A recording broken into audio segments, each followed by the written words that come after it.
Do you know how life insurance works? Let's talk about that.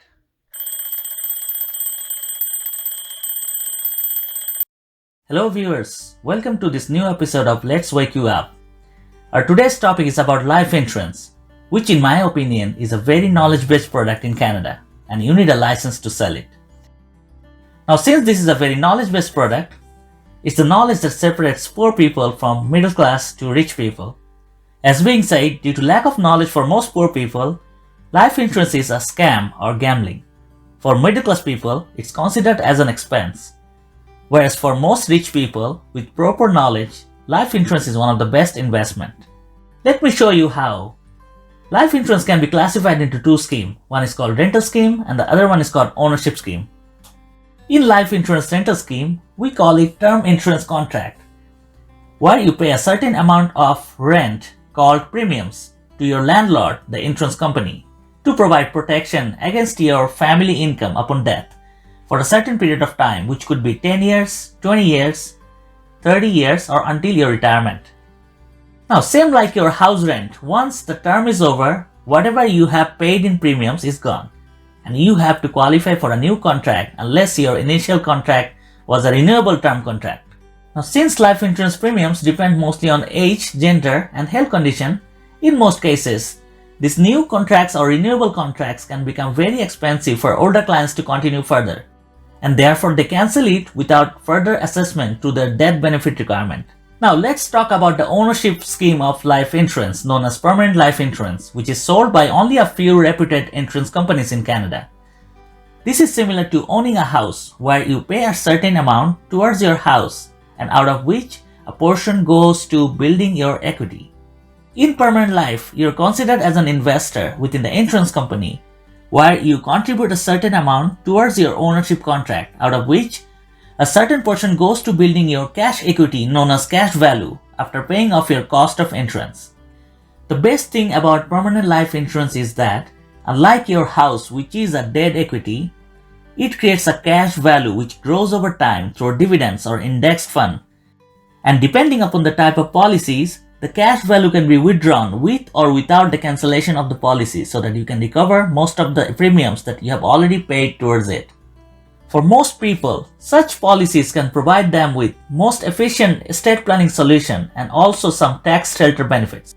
Because of this added investment portion, these term 100 policies can often be expensive in premiums. And because of this, some people, mostly underqualified advisors, might argue that, hey, why not you take the term insurance instead and invest the rest?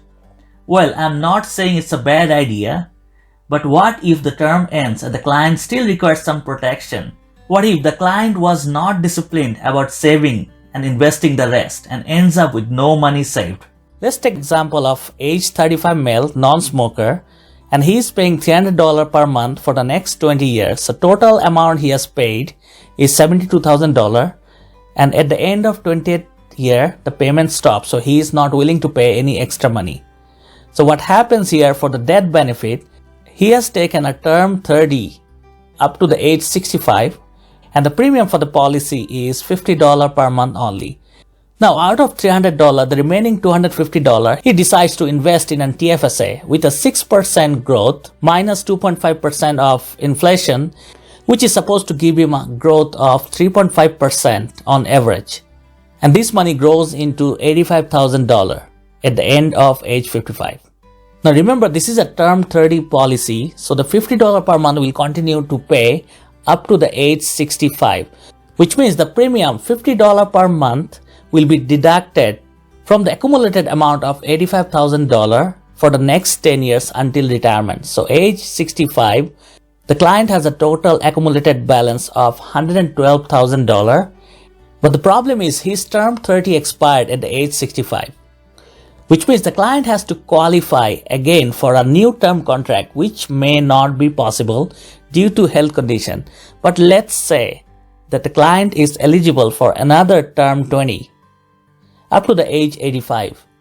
Now what happens is, in today's date, the term 20 for that same client at age 65 would cost him $535 per month.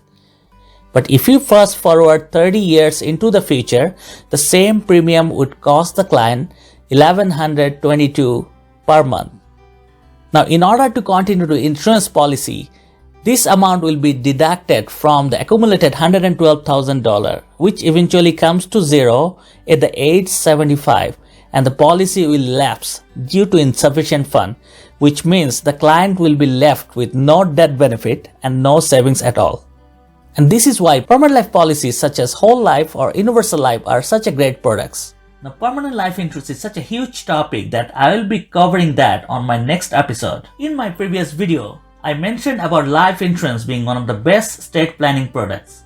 Life insurance death benefit can bypass probate process, which can give financial strength to your family in dealing with your after-death tax consequences, funeral expense, and also can leave a legacy behind for your family. So if you don't have a policy in place, get one as soon as possible. Remember, the last thing you want on your death is that your own family is struggling to pay for your funeral. I hope you have liked this video. Don't forget to subscribe to my channel for more videos. Thanks for watching. See you next time.